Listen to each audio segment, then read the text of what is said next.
मे 17 रु मे 31 जाए अर्थात आगामी 15 दिन पाणीपाग पूर्वानुमान ओडिशा परिप्रेक्षी ता सहित प्रचंड ग्रीष्म लहरी ओडिशा को माड़ी आसीबो। तापमात्रा पाखापाखि 44 रु 47 डिग्री 48 डिग्री छुईबार संभावना रही।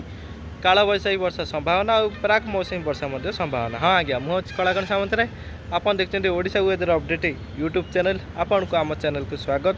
यदि कहबा ताले मे 17 रु मे 25 मध्य राज्य में प्रचंड ग्रीष्म लहरी रहिबार संभावना रही। यार मुख्य कारण यदि कहबा मरुभूमि अंचल वायु प्रभावित होची।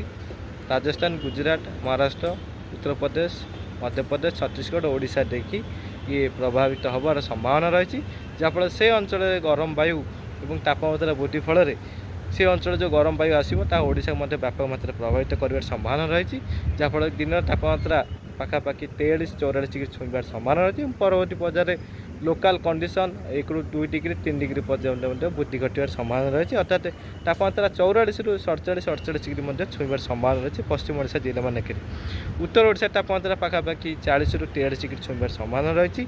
उपकूल ओडिशा तापमात्रा पाखापाखि जब कहबा 40 रु 45 डिग्री रही संभावना रही। दक्षिण ओडिशा तापमात्रा 39 रु 42-43 डिग्री छुईबार संभावना रही। सारा ओडिशा रे ग्रीष्म लहरी देखा मिले। झांझी पवन प्रभावित होवार संभावना रही और सहित गुड़ुगुड़ी व्यापक मात्रा प्रभावित होवार संभावना रही।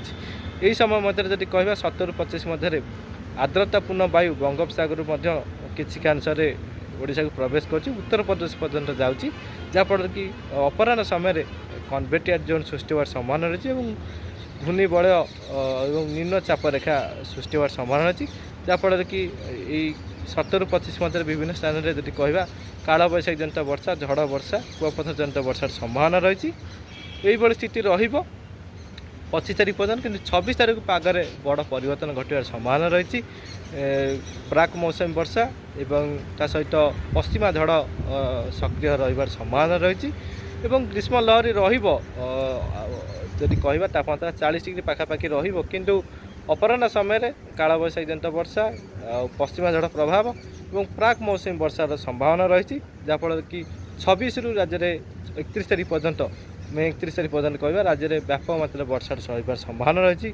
विभिन्न स्थान में झड़ घड़घड़ी बिजुली और कोहला पाग वर्षार संभावना रही। 50-60 किलोमीटर 80 किलोमीटर पवन प्रभावित होवार संभावना रही। ये स्थिति रहा आगामी 15 दिन।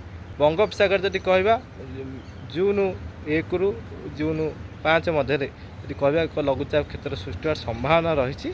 किंतु ये जेहेतु लंग रेंज फोरकास्ट रोचे देखिए पागर परिवर्तन घटीपे पाणीपाग बड़ परिवर्तन घटुची। जदि कौन पाणीपाग परिवर्तन घटो निश्चित भाव में अपडेट देवी। देखुता चैनल को सब्सक्राइब करते लाइक शेयर करेंगे। रही नमस्कार।